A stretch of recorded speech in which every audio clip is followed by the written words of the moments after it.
He sat by the window every night, staring at the empty road outside, waiting for a knock that never came. Daniel was only 9 years old when his mother left him at the orphanage.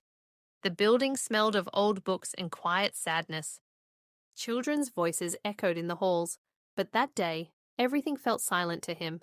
She held his hand for a few seconds longer than necessary. She didn't cry. She didn't look back. She bent down, kissed his forehead, and said only one thing, "I'll come back soon." Daniel believed her. Every child in that place was waiting for something.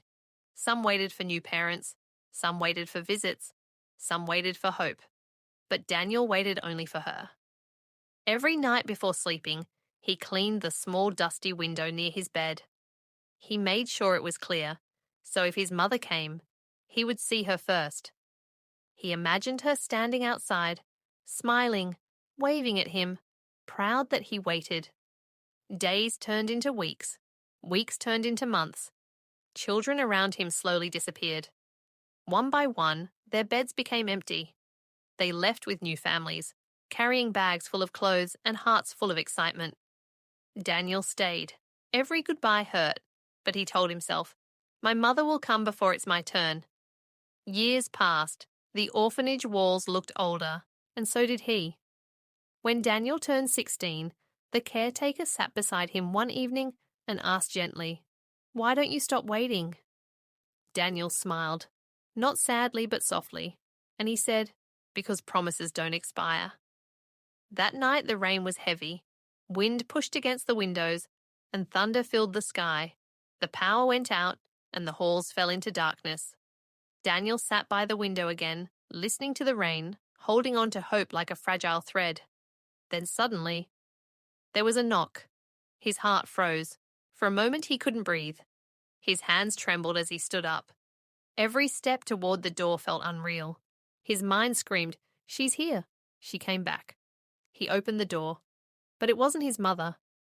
A woman stood there, soaked from the rain, holding a folder tightly against her chest.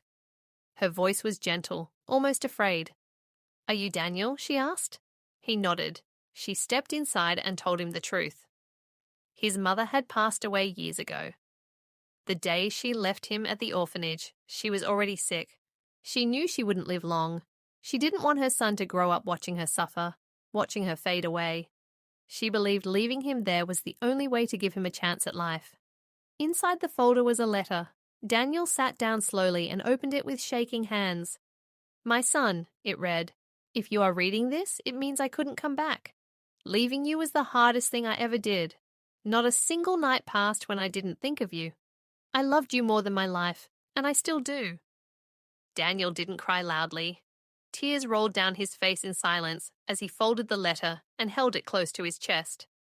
For the first time in years, he stood up and gently closed the window. Not because he stopped loving her, but because now he understood. She never broke her promise.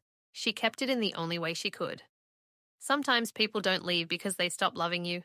They leave because loving you hurts too much.